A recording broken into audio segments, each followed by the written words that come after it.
until you get this, nothing else matters. You can get all the other things. You can get as many dollars as you want. You can get as many women or men or whatever the thing is, whatever your list of things to do, your bucket list, you can get all the bucket lists. You can have the whole thing checked off until when you get to the point in life when you realize things aren't quite where you wanted them to be. Things might not be anywhere close to where you wanted them to be. And you've got these certain patterns and habits of failure and your disappointment, and you've in this loop that you can't figure out how to get out of. And even if it doesn't look like failure, even if you're successful, but you're miserable, there's something inside of you that's going to fight back. And there's a couple ways that's going to happen. The first one is going to be to pull in information for people that are more miserable than you, people that you can judge. And that's just your brain's coping mechanism of trying to make yourself feel better about the life that you live that is not like the one that you thought it would be when you raised your hand in first grade and said, here's what I wanted to be when I grow up. Because you thought life was going to be amazing. You thought it was going to be a dream, and people said, follow your dreams. And somehow you are where you are now. And the distance between your dream and where you are creates this tension. And so we're trying to make ourselves feel better about the tension. Now, once you get past the point of just judging other people, the next thing you're going to do is start to prove yourself. And you're going to try to close the gap. And so you're going to start striving. And you're going to go into, maybe like for me, it was kind of like being in like a Goggins mode. I'm just going to grind myself into the ground. I'm going to prove myself. And there was something that began to happen. There was something there that began to get out of this rut and get out of some of these negative habit loops and get out of this average mentality and this mindset that just accepted that this is just how things need to be, how things will be, that this is the loop that is inevitable for me. But when you do that for long enough, you'll realize that you cannot outrun the inner voice.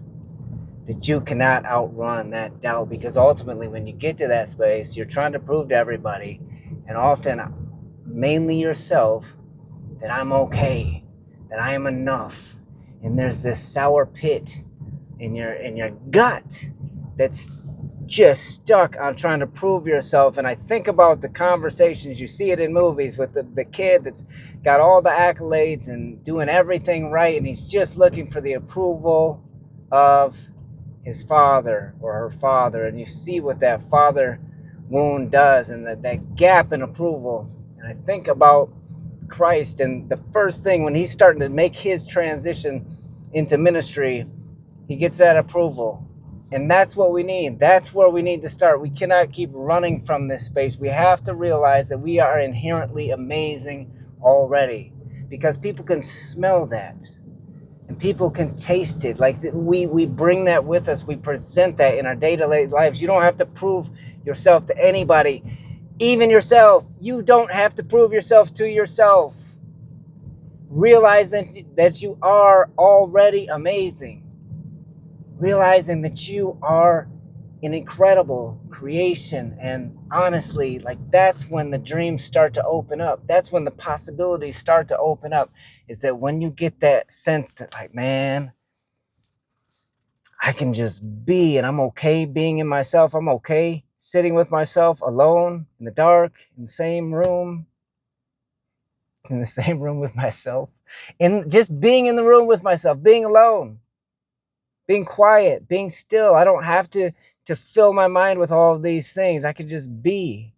And you get this sense of peace about you. And when you can get this sense of peace and you show up and nothing externally needs to change. In fact, a lot of the external things are just going to stay the same, because our outside is a reflection of what's inside, and what happens around us is a reflection, but it doesn't happen immediately. It's kind of like in a merry-go-round. It's so hard to start at the beginning, and it starts slow and slow and slow, and it takes a while. When you plant a seed in the ground, you water it, you look at it, you water it, you look at it, you fertilize it, you look at it, nothing is happening.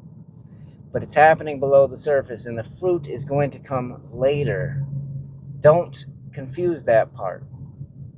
Understand that the fruit is going to come. That when you keep doing the work, when you keep farming, when you keep doing the necessary work of digging and treating the soil of your soul well, it's going to manifest around you, and people are going to sense your peace. and they're going to come to you, and they're going to be drawn to you. They won't even understand why they're drawn to you, but there is something different about you, because peace is rare. You look at the world right now and you know that peace is rare. You see all kind of things that are everything but peace on all sides of all aisles. And when you have that quiet strength, what do you have? How did you get it? What does it cost? Can I buy it? And you can choose what to do with that. You can choose what to do with that. But that's where the real power comes. That's where the real strength comes. Understanding your identity. That is the first thing. Stop grabbing for everything else. Stop striving. You don't need to strive. You don't need to push. Be. When we're transformed by the renewing of our minds. Once our minds get made new, everything else, like the doing, comes out of that. You're good. You're good. Once you realize that, like, man, once you embrace that, like, that energy it's like it's solar powered at that point. It just continues to renew because you're connected. You're connected to your creator, and you're recognizing the creation that your creator made is absolutely amazing. One of one. You're one of one. And I keep talking about identity, but like, until you get this, nothing else matters. You can get all the other things. You can get as many dollars as you want. You can get as many women or men or whatever the thing is, whatever your list of things to do, your bucket list, you can get all the bucket lists. You can have the whole thing checked off. Until you get peace within yourself, and until you love yourself, and until you have your identity sorted out, this other stuff, man, is just, you can't even enjoy it. So get that stuff. That's the key. Work on your identity. Get peace. Do the work necessary to sit with yourself, to be still, to sort out the trauma that needs to be sorted out, the pain of the past. Understand that your life has to follow the life of Christ. There has to be a death of the old. You have to let that stuff go. There has to be forgiveness. You have to recognize that people don't even know what they're doing. We are all victims in this in some way. Let it go. Embrace yourself. And that's the beginning of something absolutely transformative and beautiful and amazing. That is the dream ending. It's the happy ending of life. Even if things around you are not currently happy, it is the beginning of something different and something new. Go get it.